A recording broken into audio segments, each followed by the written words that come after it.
if you've always thought of some big change for your business, some business change that you think your business might need, it's time to do it, okay? It's time to look seriously. Let's not wait. Let's not wait another 6 months and think that there's going to be a better chance for us sometime soon. Let's look at it now. All you have to do to meet with us is visit with Miranda or Jamie. We have appointments ready to go for you. Tell us where you are. We'll figure out which client or which advisor you go with, and we'll get you fixed up. We want to help. We can help. Okay, I want to tell you a story. I want to tell you a little short story. It's about 2 minutes long. Someone came to the office a few days ago, and something made me ask them some additional questions. They were looking for the chamber. They weren't looking for us. It wasn't, turns out they didn't need us, but I grew up behind the counter in a small business, so I can ask questions. I do ask a lot of questions.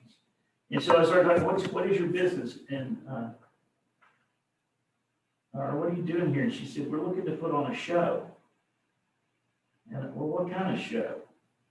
And she said, well, we have these poodles, and we do an outdoor show now with our poodles. And I say, what? And she said, yeah, we were on America's Got Talent last year. Oh, I think I remember the poodles. And I said, don't you get jobs off of that? And she said, yeah, we got a lot of jobs.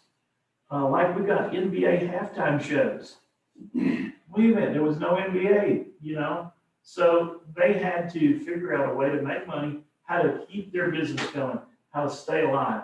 She said, we're traveling across the United States doing the drive-in circus. It was great. And so they said, yeah, we do about 65 cars, we do them in 2 rows, and we just need a big parking lot, and people pay $35 for a full carload, and we put on an hour-and-a-half show. Those people were really thinking. Those people responded and figured out a new way to earn money. And they decided up to do one at Gunberg. You know, after she left, I was so mad at myself. I needed a holder there too. We could find somebody from Athens that would say, okay, yeah, we'll sponsor that. We'll put on the drive-in circus. It would have been great. I've had a number of people say to me that they wish they would go to that. They could go to that. There's a lot of programs out there. We put you some material together, and you've heard of some of these programs. We're not emphasizing those, but I want to give you some perspective about them. You've heard about these PPP loans. Those are not available now. That program is over, but there's money left in the program. And the mayor may have some knowledge that I don't have about this sort of thing, but what I suspect is going to happen to you is that Congress is they're going to be dying to spend the money. And so they're going to start that program up again, I'll wager, and there'll be the rest of that money to be spent. You can still get an EIDL loan, economic impact disaster loan. The EIDL loans, I don't remember the number of them in the state of Texas, but it was like $16 billion that was given out. That is an online application. You go to the SBA page. We can coach you on that sum. As these programs come around, they won't be exactly like they were the last time because Congress and the SBA and the administration likes to change the program just to challenge us a little bit. And we hustle and catch up and figure out what the new rules are as they go along. While we are part of the SBA, we are not necessarily informed of every change. And so far they haven't called us to ask us advice on the programs. I'm sure our phone will ring anytime and they'll be giving us advice on, or they'll be asking our advice. We have some materials in here from the state of Texas. If you haven't looked, there's training programs, there's webinars that the governor's office does, there's small business conferences, there are loan programs from them. Some of that information is in here. Please discuss them with us. If you see something you think is useful to you, please discuss it with us. We can give you some coaching on those. Programs come and go, so there's going to be something new. There's going to be something new. And we'll get as prepped on it as we can get on it, and we'll pass that information as best we can, as soon as we can, as soon as we hear about it. So thank you for coming. I want to turn it over to the mayor, Monty Montgomery, to talk about what the city is doing in recovery. Thank you, sir. Thank you, Mike, and thank you all for being here. So the pandemic has hit. Businesses are affected. The governor brings in the mandate on non-essential businesses. So the government does come through with a PPE program, yet through the city, we're still hearing of businesses that either do not qualify or feel they're not going to be able to get relief for their businesses. And it was really unique. It wasn't just small businesses that were non-essential. One of our biggest manufacturers in the city makes a medical device. We'll come to find out their devices are mostly used for non-necessary surgeries, elective surgeries. So their business was hit in a big way to the point they're letting employees go. So through our EDC, and they did have an incentive package through our EDC, we helped them out with extension on loan payments and things like that. Well, that employer has about 400 employees in our city. So that's on the high side. But what I'm really hearing is from the small business owner, the mom and pops, having to struggle through what's going on and not being able to qualify for funds coming in. So a little research, looking at what some of the other cities are doing, they're utilizing EDC cash funds to help the small businesses, those that either didn't qualify, couldn't get funds, and I don't know the full system.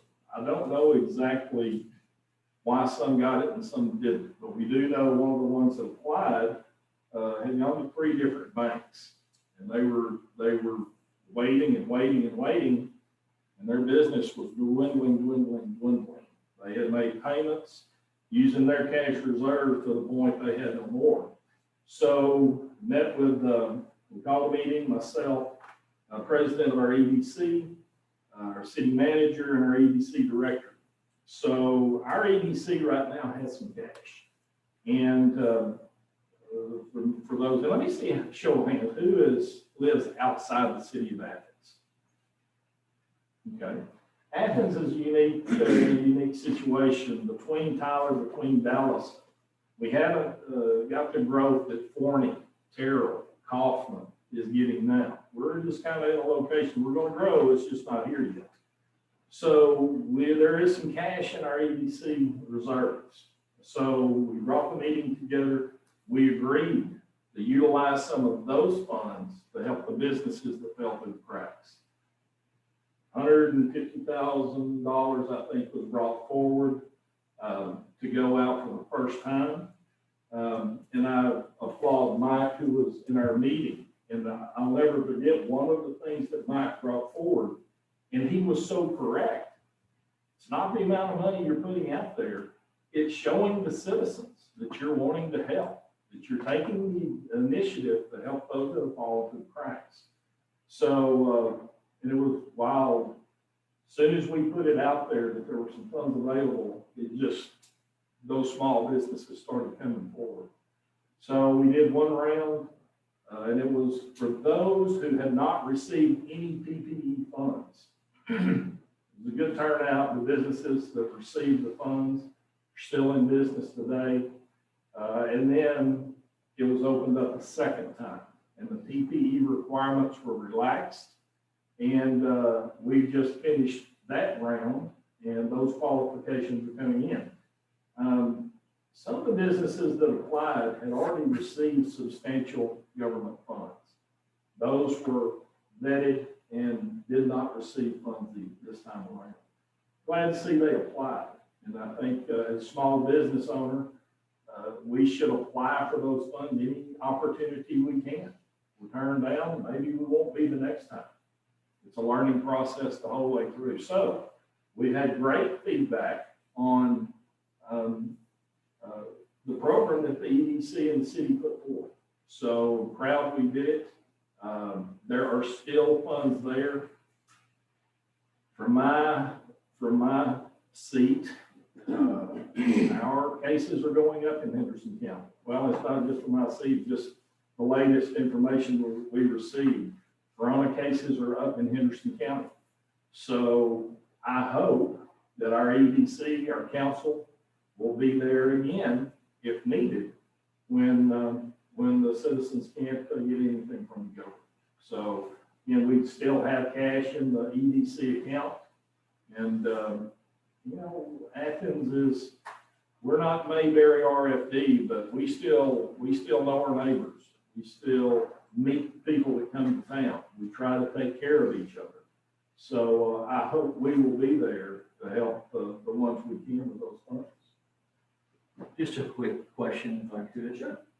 On your program, was the maximum loan amount or the grant amount, like, was it 10,000? I think it was 10,000 the first round. It could have been the second round, actually.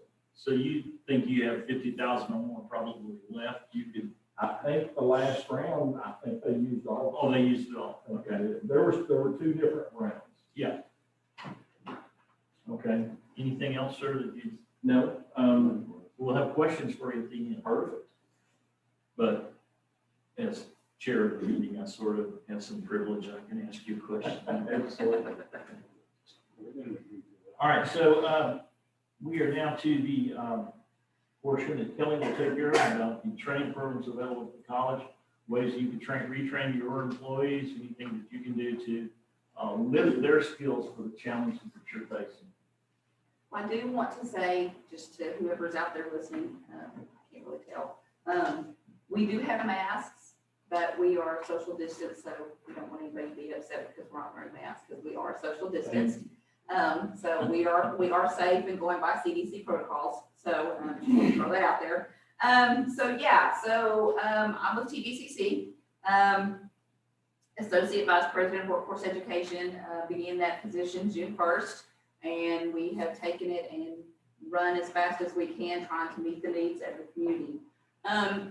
I do want to say that the whole purpose of a community college is to meet the needs of the community. That is what a community college is for. We have advisory committees that we meet with business and industry that we meet with our students, to ask them, what do we need? What does the community need? TVCC covers 5 counties. We meet with all 5 counties. We are partners with our local governments, with our constituents. We talk to the legislature. We do all of those things to try to get that input to say, what does our community need? What are our needs? Because every community is different. It's no longer, in politics, it's really, for us, it's no longer a political game. We are a rural area. We are economically disadvantaged. At this point in time, the state unemployment rate is 8.3%. Henderson County, I checked today, is 7.2% unemployment. So we have some issues. And so what we are trying to do with Workforce Ed is bring training and education to our community in the industries that we have so that we can help them get good jobs, jobs that pay well. That's the whole purpose. So in saying that as an intro, and I'm passionate about this. It's just my thing. COVID's brought a lot of bad stuff. There's no doubt. But COVID has also brought some good things. And I know that a lot of people don't see it that way, that we really do see it that way. COVID has brought innovation to what we do. COVID has revealed that there are some industries and some jobs out there that nobody thought were important. And now we're seeing that those are now essential jobs. One of those would be computer science.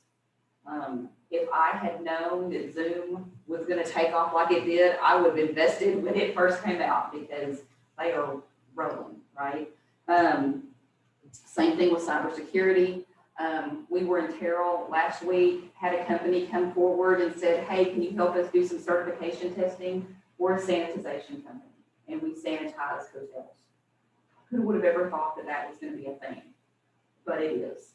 And we're helping them. So it's brought some interesting things to the forefront that we hadn't thought about. In education, it has changed the way that we're able to educate. With TVCC, we have 21 different programs that we offer on the workforce side. That ranges anywhere from computer science to business management to welding to ranch management, auto tech, cosmetology, and everything in between.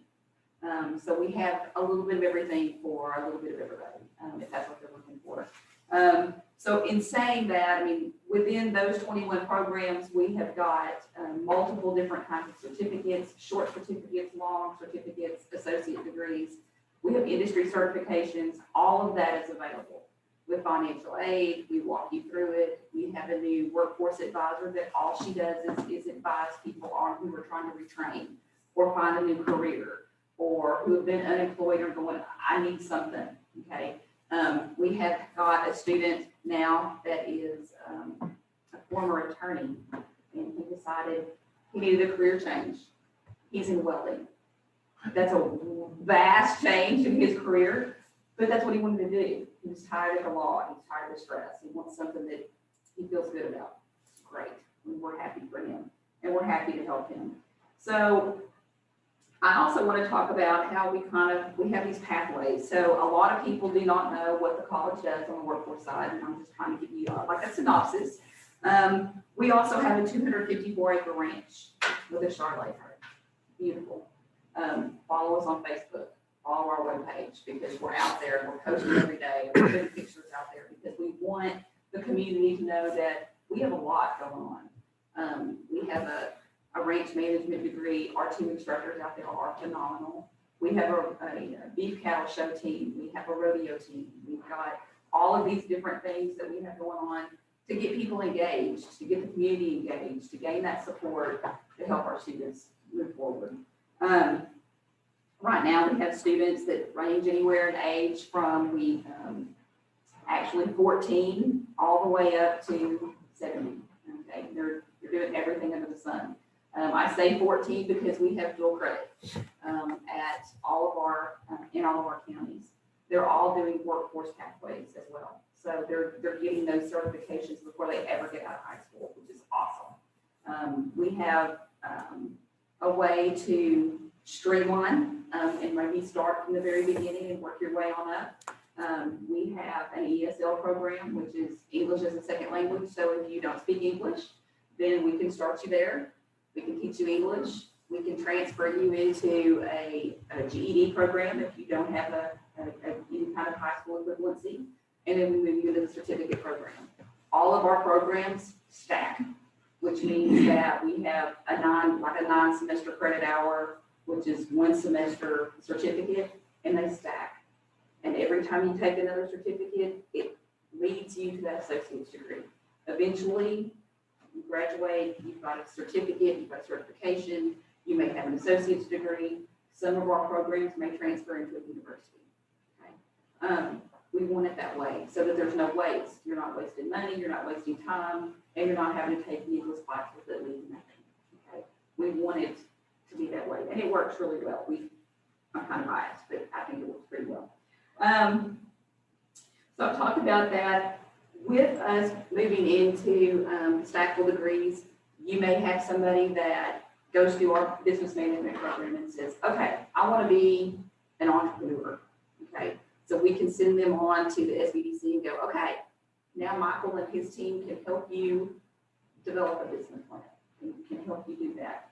Utilize the education that you now have. And it does work. It works really well that way. We, in talking about the different programs we have, we are in Terrell. We are also in Kaufman, Palestine, and here in Athens. That's where our campuses are. We have just opened a new health science center in Terrell. I guess we opened in spring. Yeah, probably in spring, I want to say. In that facility, we have got an RN program, we have an LVN program, we have surgical tech, we have pharmacy technician.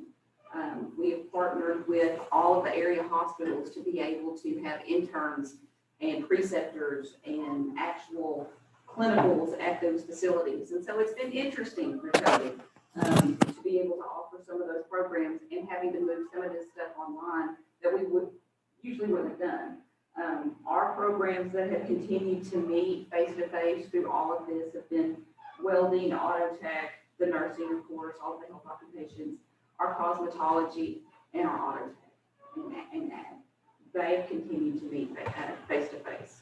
Social distanced, we've put a cap on our enrollment, which is 12, so that it's, so that we can maintain that social distance and keep everybody safe. But we've got people beating at the door going, hey, let us in, we're ready to do this, we're ready to make that change, we're ready to, to do something, find something, change a career, earn the great money that they possibly can. So we are doing that.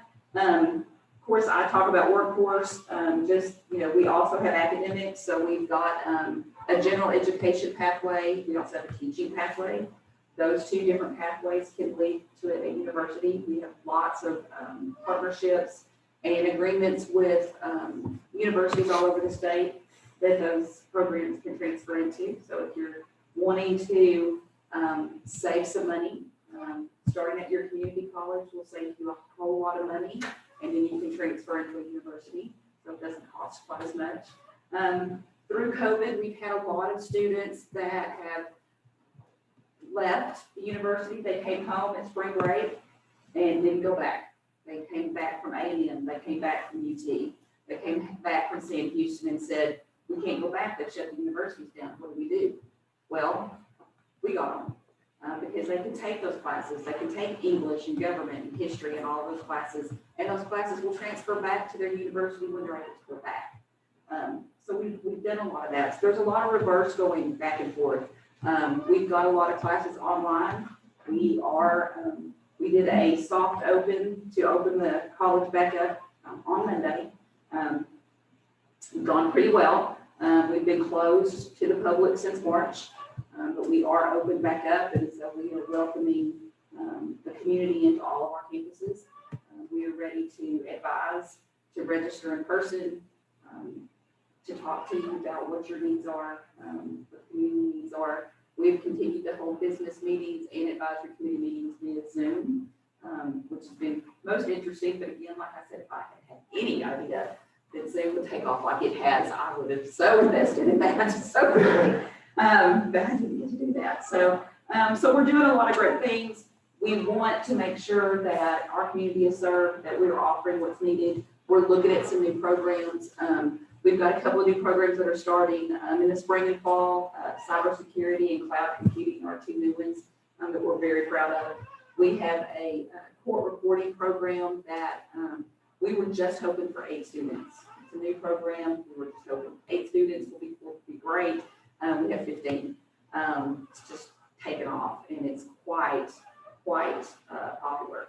You can earn some really good money being a court reporter. Who knew? And you can do it from home, which is even better. So you don't have to go anywhere. And especially, I talked to some attorneys this week, and since most of our courts are no longer meeting face-to-face, they're all meeting Zoom, then these court reporters can definitely do it from home because they're zooming in and working from home. So it's a neat thing. Just to kind of do a little push, fall registration for the college, or not fall, spring registration for the college begins November 9th. So if anybody's, interested out there listening, come see us. We're still meeting, on Zoom. If somebody doesn't want to really feel comfortable doing face-to-face, totally understand. We'll definitely do a Zoom meeting with you. Like I said, we did reopen on October 26th, and it's been pretty successful. It's been nice to see people on campus again. I have to say that the biggest part of COVID that hit me was not seeing students on campus. I miss students, I miss people. We're doing the social distancing, and we're checking people in at the doors and taking temperatures, and we're doing all of those things, but I really miss people. It's really sad not to have people around. if anybody has questions, we're always available. Like I said, you can reach us at workforceed@tdcc.edu, or you can call 903-675-6232. Those are our office numbers to get information out there. But just, I want to thank our city leaders, SBDC, all of the counties that we are a part of, because all of them, and all of us together, work really well together. We help each other, and we know, as Mayor McDermott said as well, we're all in this together. We will get through this. We will get through COVID. It will eventually go. Something else will pop up, but this will eventually go. But as long as we all stick together, we partner together, we collaborate, try to do what's best for our communities, I really think that we will be much better on the other side of this. Thank you, Nancy. You're welcome. Be prepared for the questions. Okay, I figured. All right, so some months ago, Chuck Vanderbilt was in town. He's with the East Texas Council of Governments. We're working on a big loan with him. And it turned out, Chuck kind of expressed that there were some new initiatives with the East Texas Council of Governments that were kind of similar to what we were looking at. There was a move afoot to push the SPDCs to be more involved with the COVID recovery and that sort of thing. And Chuck seized upon the opportunity to talk about some of these. Daniel Seguin is one of their key outreach people for these new programs. We have one handout here with them, but Daniel's got some other things to talk about here. Daniel, take it away. Awesome. Thank you so much, Mr. Ellsbury, and thank you, Mr. Mayor, for having us as well. So I'm just basically first going to go over a few of the programs, just a little bit about ETCOG first, and then kind of talk about some of the programs that are available through our office that small businesses, especially there in Athens and surrounding areas, would be able to utilize and tap into for some potential development. So first off, a little bit about councils of government. There are 24 of us across the state of Texas. We're governed by local officials. So the county judges, commissioners, mayors sit on our board of directors, and they determine how our structure is, what programs and services we provide based on local need alone.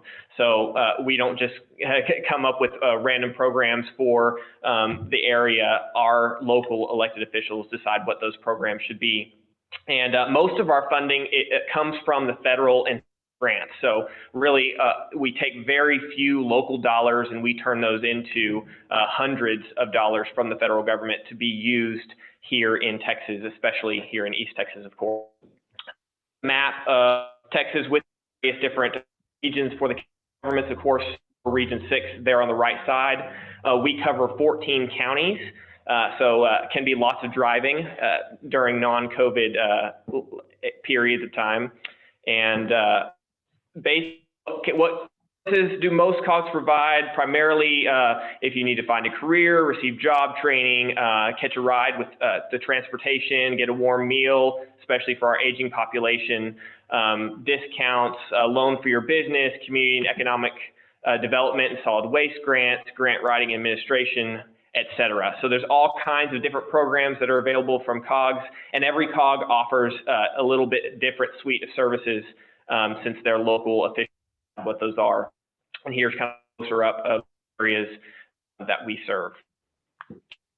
Really, our mission is to improve the quality of life for everybody in Texas. And basically, we take the small amount of resources that our local entities provide to us, and we try to turn those into the most value we possibly can for all of East Texas, especially you, the small businesses. And we're really committed to providing those financial resources to as many people as possible. And these are kind of a general overview of all the programs and services we provide. So the Area Agency on Aging basically provides financial, nutritional, and transportation assistance to our aging population, IT and GIS services. Essentially, let's say you're a small business and you need some assistance with setting up some technology. IT is able to help with that.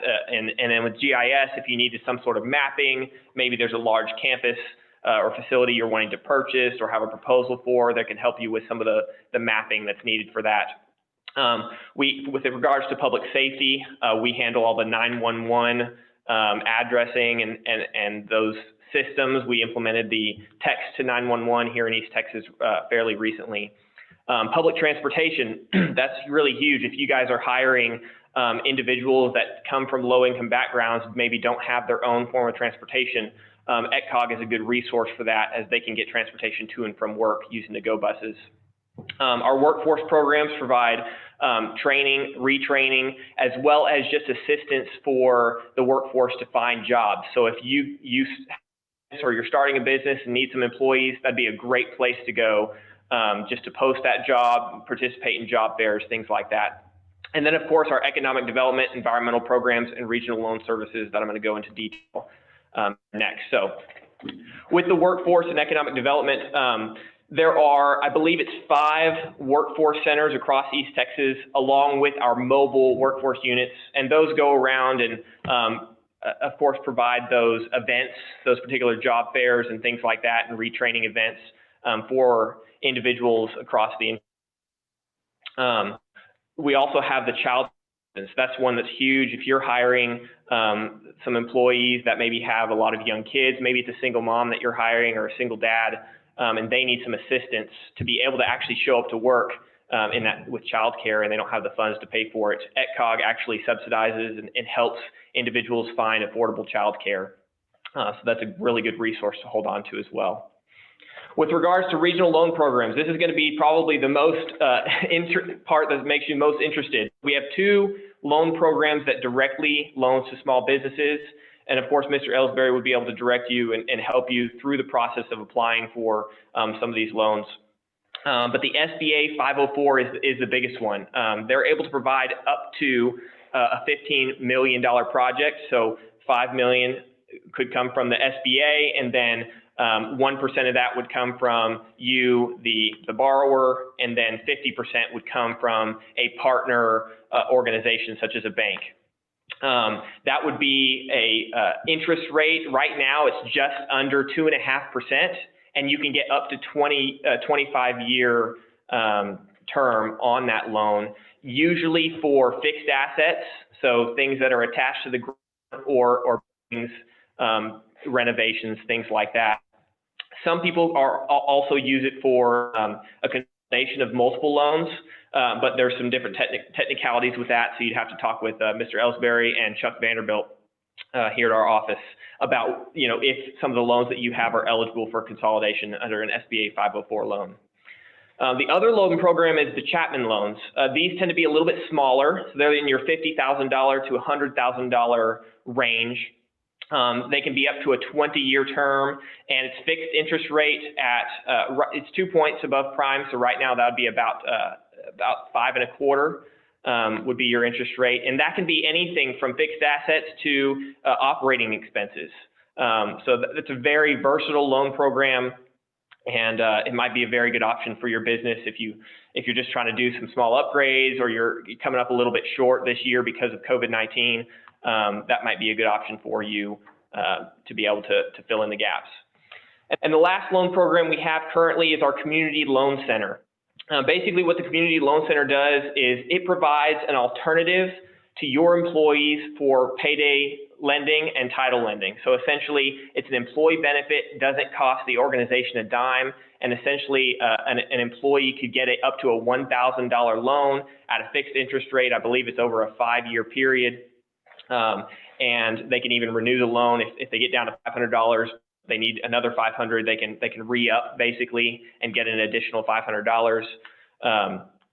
And really, that program is to keep your employees out of the vicious cycle of going to those sharp lenders, of going to the title loan companies and possibly losing their personal transportation and things like that. So it's a really cool program that we've been providing to multiple organizations in East Texas, and there have been individuals from all different backgrounds who have been accessing that opportunity, and we're really proud of it. And it's a unique program, especially during COVID-19 when funds could be a little bit tight for individuals. And that recent study that came out that said a majority of Americans could not pay an unexpected expense of $1,000 right now that they'd have to get a loan or use credit cards or something like that. So really a cool benefit for you and your employees. There's our economic development and environmental programs. Really for you small businesses, the main thing that would affect you within this is, let's say you're buying a new piece of land or you're looking for a piece of land for constructing or expanding your business, and there aren't really good sewer services. There aren't good wastewater services or water access, electricity, internet even, broadband access. We have some grant programs that would be able to assist you potentially at bringing those facilities, that infrastructure to the property so that you can develop it and start your business or expand your business in that way. A lot of programs through the Economic Development Administration that can be hugely beneficial, but it's really on a case-by-case basis. So talk to Mr. Ellsbury about it. You can reach out to our office. We'll have our contact information up here in just a second. And please do feel free to reach out, and we can just share ideas and bounce ideas off of each other about where we can get access to funding for your particular project or expanding your particular. And last thing, we have some new services that are under development. The biggest one I want to point out to you is the broadband planning.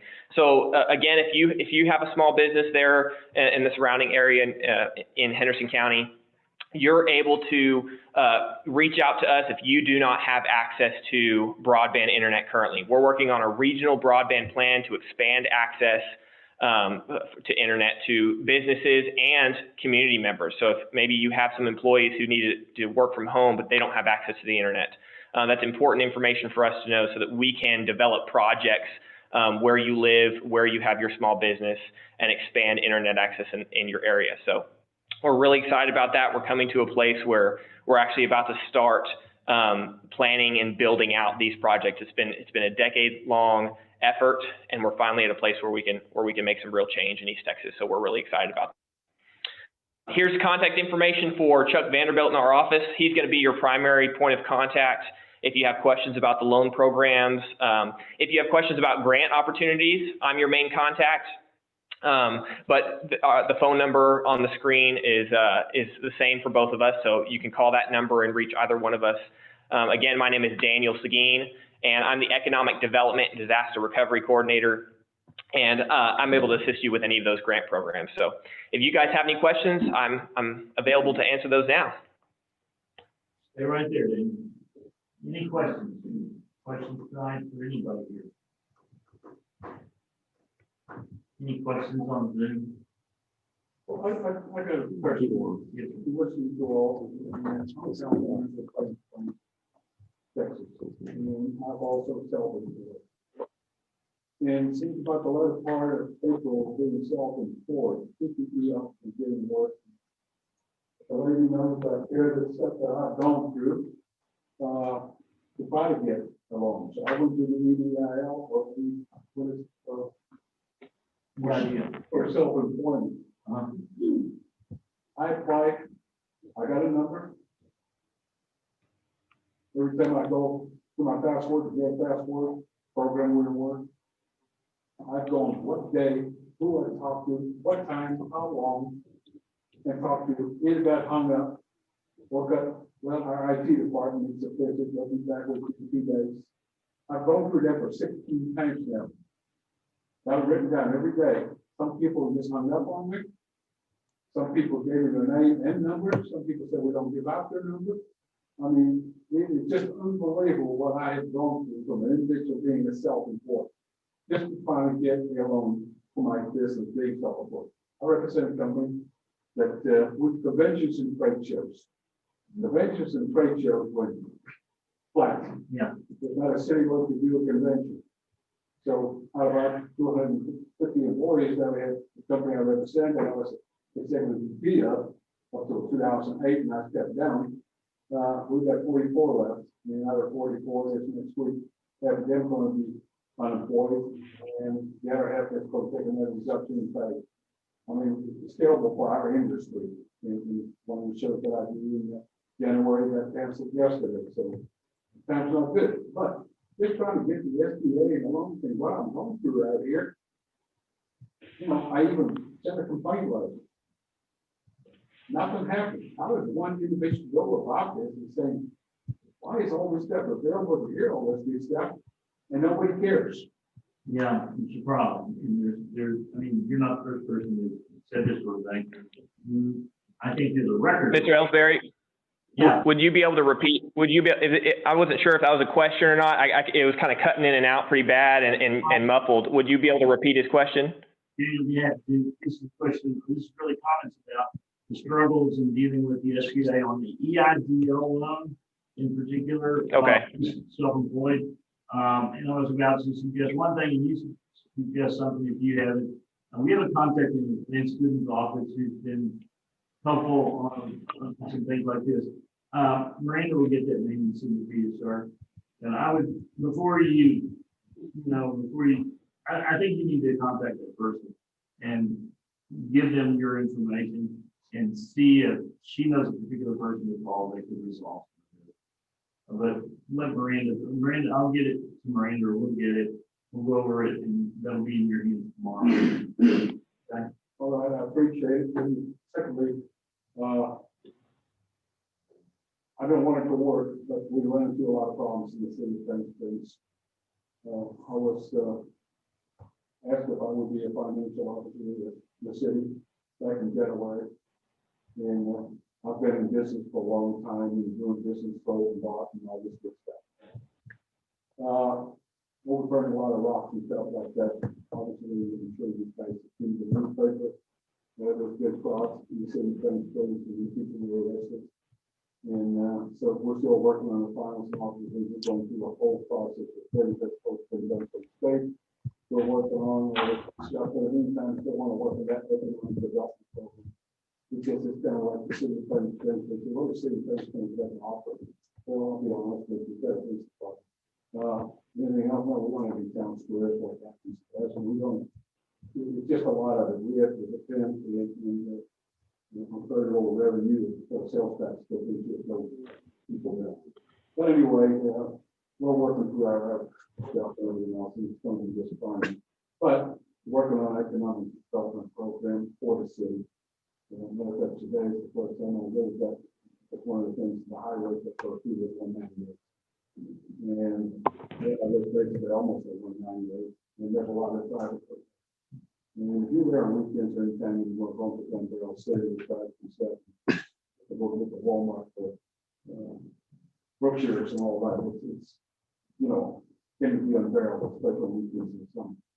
So I've finally got a kind of a town today, and I've got to go look at the paper, see how much traffic they're traveling through the city. What I want to do is acquire some lands, invest in some lands the city can use it. See what we can get grant, whatever, we can get for it. And go to one of the grocery chains, hopefully Berkshire's, go to them. I don't know if y'all familiar with the Payne Spring or Payne Market, Spring Market in Kent. Berkshire's got an offshoot with a very nice grocery store that films it. I would love to get one in 198. I'd love to go to that. Someone's going out there to the headquarters, make a presentation to them and say, we'd like to have a little grocery store just like y'all did in Kansas. Otherwise, we're going to find somebody else, and you got to lose a lot of business. People going all the way to Maybank from Payne Springs in that area, Gannett Oaks. You're going to lose a lot of business. So hopefully, I can talk to you to invest a little money there to maybe put one into a grocery store. Because the only way we're going to get any more money is through sales tax revenue. No different than this. Payne Springs don't have a utility department. A lot of cities depend on utilities. Getting kickbacks or whatever you want to call these days, everything else. We got pretty well. So I'm majority of these on basically the revenue on the citations to the tax. Well, I like to change that. I like to take that percentage down to that other percentage. And developing something for that city there, the folks there. I know that folks would like to have it, but obviously you got to come up with the right program, the right information. Need help with that. I've never done this before, other than the business that I make, conventions, trade shows, done a lot of trade shows, conventions of all types. Putting presentations together, but obviously things like this are a little bit different. And certainly would like to have a little bit of help in that if possible. Daniel, this gentleman is from a very, very small town, Paint Springs, Texas. They have Okay. police department and not much else. He's just expressing concerns about enough revenues to even offer additional city services, and he's talking about the development that they might try to bring in for that. If you have anything you want to comment on that or ask him, please do so. But maybe. Sure. Yeah. So Yeah.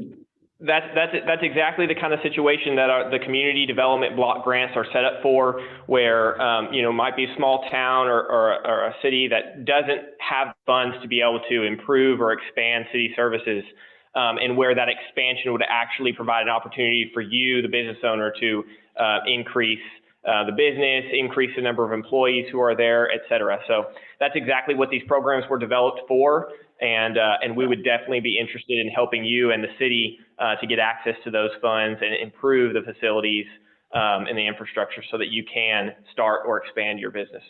So I think you said that you are the prime contact for grants and development. Is that correct? That is correct. Okay, so you'll probably hear from Miranda Perry in our office, and she'll Okay. get some additional facts on this for you, and you can narrow it down and structure them some more, and then we'll be, and this gentleman will be in touch also. Wonderful. That sounds great. And on any projects where we're directly creating jobs, it'll probably go through the Economic Development Administration. And in those cases, we can actually personally apply for you on behalf of the city and on behalf of the business owner. With the community development block grants, where there may or may not be new job creation, those we can assist in helping you develop the application a little bit, but we don't have the full capability to help you apply for those applications yet, but we can direct you to someone who will apply for those applications for you. And so it's going to be on a case-by-case basis, but we'd be happy to hear about your particular situation and expound upon what grants are available and how to get access to them. Thank you. Appreciate that. Is there another question? Yes, currently there are You have a two. Zoom question. We do, yes, sir. And it looks like they're directed to Daniel. And I noticed, I don't know if you were responding to Mr. Egan and now Mr. McClung as well. So it looks like you did already address that. But Mr. Egan had said, my only broadband option is CenturyLink at less than 10 megabytes and quite unreliable. I need more reliability and actual broadband, broadband. Could you elaborate a bit on the broadband initiative? And then Mr. Yeah, McClung. it was a very, very good question. We're needing as much feedback as we can from individuals, especially businesses, where there is access to actual broadband internet and where there's not. There are a lot of places, most places in East Texas, in fact, have access to at least internet of some kind, whether that's cellular hotspots, fixed wireless internet, or like you all, maybe something from DSL through CenturyLink. That's exactly what I have as well at my home. And we need to know where those areas are, who doesn't have access, because the squeaky wheel gets oiled. And we're working on that regional broadband plan, which will include specific projects in every single county that we're going to help build out the infrastructure to provide that faster internet service to all the businesses as much as we can. And so we definitely love an email from you if you would reach out and let me know where you're at and help us identify where the other businesses are in your area that also have the same situation that you're in, so that we can help meet that need. Thank you. Another question from the floor. Question from the Zoom. Please, some question for Kelly. Thanks so much. She doesn't get a question. Is the college starting the sporting program yet? Sir? Is your college starting your sporting? It'll be in the spring. We will start games in the spring. In the spring? Yeah, we will have all of them, baseball, basketball, football, everything will start in the spring, softball, so yeah. You'll have lots to choose How from. about soccer? We're working on it. We're working on soccer. I have to imagine that my son over here is soccer coach in college for many, many years. All right, another question today, any other question, anybody, this is your chance. You have the mayor here, you realize that, you have the mayor. Although I was late, but I'm here. Not the right citizens are sitting here for the mayor. You tell them anything, because they're not from Athens, you know, see, nothing else on Zoom? No. I have a question. Yes, sir. Kelly, does the court reporting program, is it an associate's degree or is it a certificate? Actually, right now, our court reporting program is a continuing education non-credit program. Oh. So, but it ends in a certification. You have to sit for a test to get a license to be a court So reporter. it does prepare you for It does. licensing? Oh, yes, because you've got to go through the whole, it's a cohorted program. We're in our first cohort, so you will complete the cohort, complete that training, and then you have to sit for the state licensure. How long is the program? Right now, it's 18 months. Okay. But we will be transitioning that program into a credit program, into a degree, after this first cohort is over. Marvin, yes, sir. We have a fire protection business based out of Athens. And Yes. we're probably the only one around here. It's wonderful. Well, I was looking at like Morton Animal Clinic down here. We put a bid in on to do the fire protection in there. And they picked someone out of Mesquite. So I was looking on the bid, the invitations the other day, and there was some in Fort Worth. But they specifically had on there, the guidelines was a percentage of Fort Worth-based businesses had to be participating. Y'all, Why Fort Worth? no, up there, that's where the job was. Oh, I didn't know if Athens had anything to promote, like From here. Athens-based Right. companies to pour more money into the economy here. one of the things we're looking at, we don't have it set in place now, but where our city manager's from, they had it there. So I'm a contractor also, so I know about the bid process. It's in theirs where it's taxpayer dollars, and you're a local contractor from that city, county, wherever, you're within 5%. You're not the low bid, but you're within 5% of that low bid, you can still be selected. Small business or business owner, you realize you spend that dollar in Athens, it turns over 7 times. Right. So if you're from Athens, city of Athens uses you, your dollars are going to go to grocery, employees, gasoline, that money stays here. It's a huge benefit to do that. So we was, I think, $1,000 higher than the one in Mesquite, we was number 2. $1,000 higher than Mesquite, the company in Mesquite. Right. And my perspective is, if I was them, I would want somebody that's close to respond to emergencies instead of having to get somebody out of Mesquite to come down here, especially with warranty work. With that being a private job, then there's really no control over that. When I know the Mortons are building the building, they have a contractor, so they're all looking for that final low dollar amount. On the municipal work and government funds, I think it should be where there should be some allowance given for the local village. I don't know if it's 2%, 3%. We've talked about it. We haven't brought it forward, but as a contractor, I absolutely see the benefit of doing that. Another question, any other questions? Zoom, you got a Zoom question? No, sir. All right, You guys have anything to do with FEMA grants or anything? Or if you want any kind of grants from the city? we have no, do you have any connection, Daniel, with FEMA? We're aware of some of the FEMA grants, but haven't had anyone who's been interested or any projects that have fit the bill with FEMA grants so far. But we are definitely, we're able to help and provide assistance to any grant opportunities that are at the state level or the federal level. So. Marian's got to have something else to do with us. Very good. Good. We'll have a long story, but we'll be here till midnight about feeling that's it. Michael, you had a question, I think. How can businesses stay in Fort? Because I think one of the worst things is to find out that there was some opportunity that I could have taken advantage of, and it closed last week. And that is probably the most frustrating thing. So where's the clearinghouse that folks can look at so that they know these things, so that they can look on every Friday and say, hey, look, there's some more opportunities. Let's get on that. Okay, so I'll make a couple of comments, and the mayor probably will make a comment or two. Kelly might, and Daniel probably. Did you hear the question? The question is, but I'm gonna Yes. respond first. But the question is about a clearinghouse of information, where people could find out about these changing programs and everything. Listen, there's a ton of information for all of us to keep up with. And I will tell you for sure that I don't do the best job at keeping up with it. The SBA.gov website is very good about talking about their programs. That is one place that I would send everybody probably.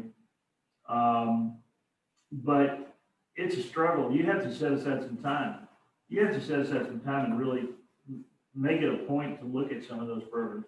Because the programs do change and they go away. I'm sitting here with the mayor just a minute ago, and Daniel's talking about his programs, and he's got programs there that, you know, I've heard of or sort of was vaguely aware of, but so programs that we've never used, Michael, and I'm sitting here feeling bad about it. Why wouldn't we have tried one of the programs that they have? So I know what you're talking about. There's people sitting here that need to see those programs. I'm proud of our people on the staff who keep up as best they can with those. And boy, I mean, we've been really tossed and turned by the PPP loan program and the EIDL. Those things really changed a lot as they came out. Kelly, do you have any kind of clearinghouse of information or? Well, we do have a very thorough workforce website on the tvcc.edu webpage. But we have also established social media. And I mean, I think everybody's on social media. We have a very active Facebook page. I will say that I have taken direction from Mr. Hannigan on some things, on marketing, on some things like that. We did a chamber chat with him 2 weeks ago. It was 2 weeks ago. And so there's, you know, we're going to be putting out a lot of information from the college and on the workforce side of things. So, and looking at this, I wrote myself a note, is that we need to establish a page. And that's something that I'm probably going to contact everybody here about, is something, I mean, I've got some staff that can do that, and that we can keep that updated and partner with each other and just trying to keep that stuff updated so that there's one place where small business can go to and say, this is what, you know, this is what's going on. These are the grants available. This is the services available, you know, TVCC is closing, or, you know, whatever, because of COVID again, or the city is closing all their buildings. We need a central place for that instead of all these various websites, like you said, so. And I wasn't insinuating that anybody was not doing. Oh, no. What I meant was, you're doing it on your spot, you're doing it on your We need spot. a central. And I know the city's doing Oh, it yeah. on their spot. We know you're doing it. And Yes, exactly. you know, EdCog is doing it on their spot, but But a central these poor place. folks sitting here have to run their business. Yeah. And Right. they don't And they need have one place. time Yeah. to be going and trying to find all these different things. Right. We need a central place. Yeah, the best thing would be one portal where they could jump on and say, Yeah. wow, I need to talk to Mike at the SBDC, because there's 3 programs here that I could like do something with. Let me find out what's going on and do that first little bit of review or information so that they can then like know, hey, I need to talk to EdCog, or hey, Kelly's got a program where I can actually retrain my employees so that we can turn this around And instead of making ball bearings, I can now make super balls because you guys retrained it, right? Or whatever it is. Yeah. But if you don't know, then you don't know. Exactly. Mayor, did you have anything to add on a central clearinghouse or information or anything? I can say that, and this goes a little bit of Pain Springs, and I understand the situation you're in. On grants, when I first got on council 7 years ago, there were some grants. We knew about, agriculture type grants and Parks, Texas Department of Wildlife grants. We knew about those, and we took advantage of some of them. Our park that we did, it was a 50% grant with Texas Parks and Wildlife. However, go back to our city manager, who that was part of her job in the city she came from. And she brought with her this vast knowledge of the grants that are out there, like Doug has brought forward. And it's just been the first 2 years she was here on grants on sidewalks, on utilities. First 2 years, she brought $3 million worth of grants to the city. She's been here 3 years now. It's up to like close to $5 million in grants. And then in my business in construction, looking around for other sources of funds, there's grants everywhere. Agricultural type of water grants. When you go to your soil conservation district, they have grants on erosion control and things like that. So a clearinghouse would be wonderful. And it sounds like going through Doug, I think he does have resources on acquiring those grants. I said that, but Daniel. Or Daniel, I'm sorry, Daniel. Just want to make sure I did right. No worries, no worries. So it's out there. It's finding it and securing it. Hey, go right ahead, sir. And yeah, that's been the biggest struggle with us here at ETCOG, is trying to figure out how do we get this information, what's the best way to get this information out to our small businesses, to our cities and counties, because there's so many people out there who can use what we provide who don't know about it. ETCOG has historically been a very behind the scenes organization where there's a lot of things that we do, but not a lot of people who know about those things that we do. In fact, Mr. Mayor, you mentioned all the grants that came into your city when you brought a new city manager on. Every single year, ETCOG brings in millions of dollars worth of grants. In fact, last year was $57 million worth of grants that came into East Texas through ETCOG.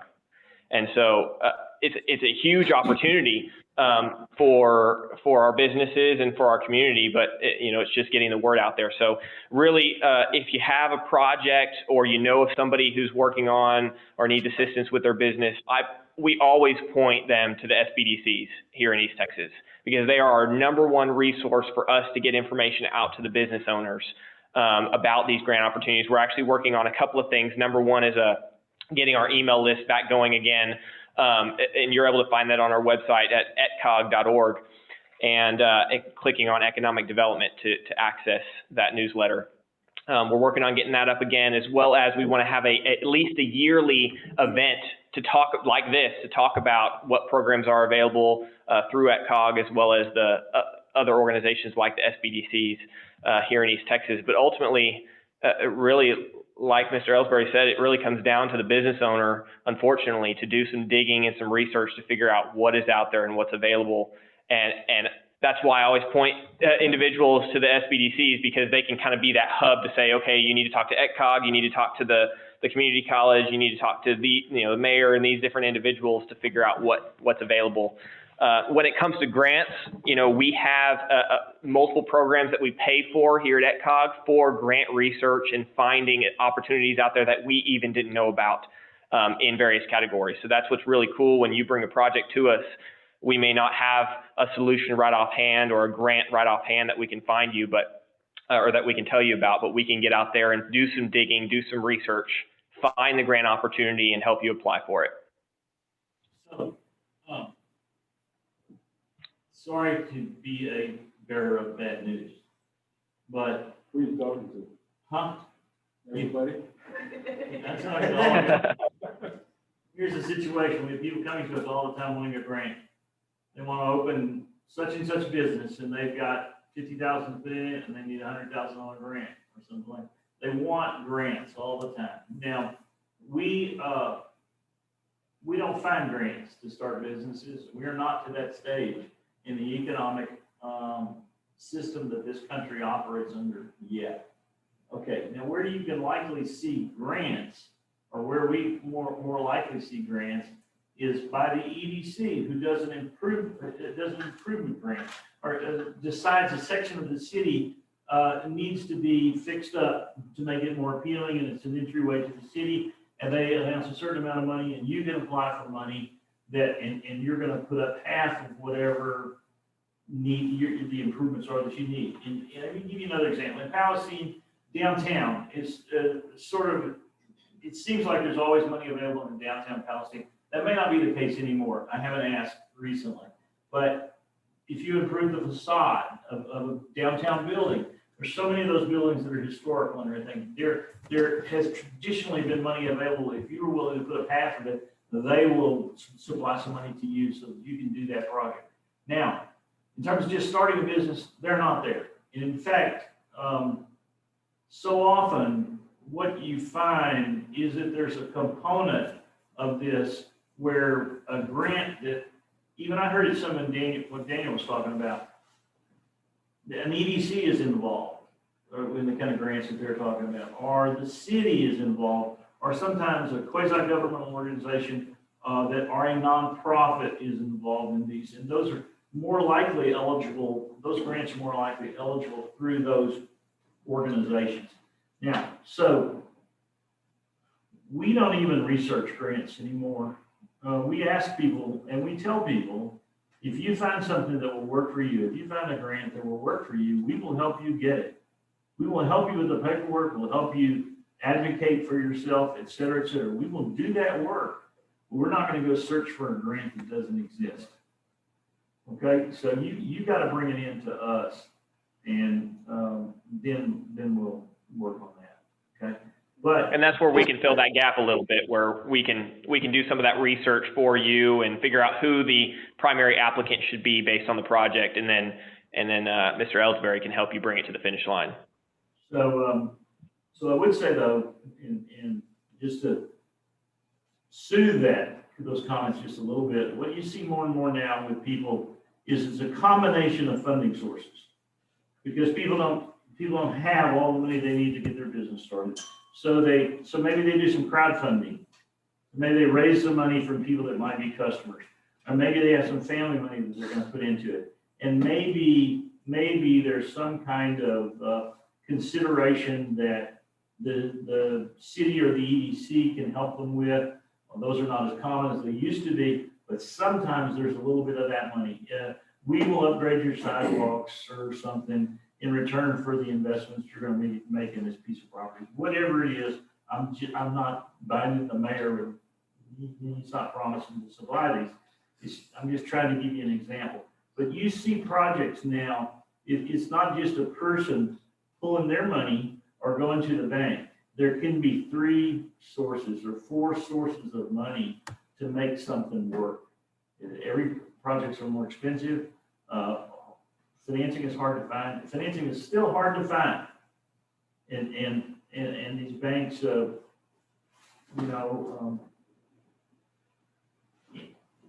their money is precious to them, and they're not just giving money out easily.